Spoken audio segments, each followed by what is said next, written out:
Strašne sa vyhýbame osloveniu legenda, lebo proste stále si pripadám ako kapela z garáže, ktorá kedysi začínala a proste mala plnú hlavu snov. Ale každopádne, keď už naše deti dorastajú do veku, keď sme my začínali počúvať prvýkrát muziku, tak už tak nejak máme snahu hodnotiť. Nedávno sme vydali album, ktorý sme vždy chceli vydať. Je to album coverov, je to album pesničiek, ktoré sme kedysi ako decka počúvali a dneska ako veľkáči sme si ich dovolili prerobiť. Sú to hity nášho detstva. Album sa volá, že Made in Čekoslovakia. Dámy a páni, je tu niekto? Made in Čekoslovakia. Dnes večer.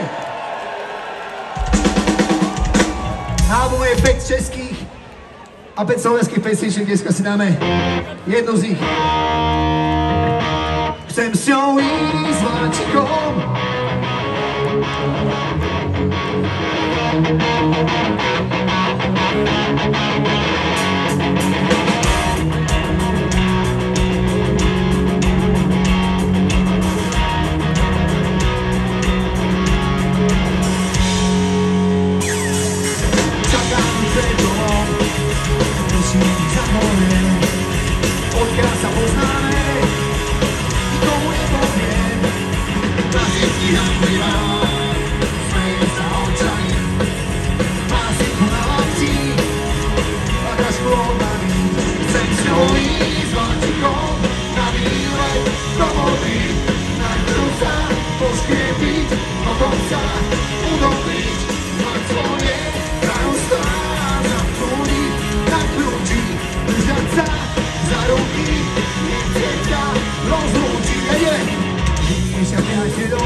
Škoda, že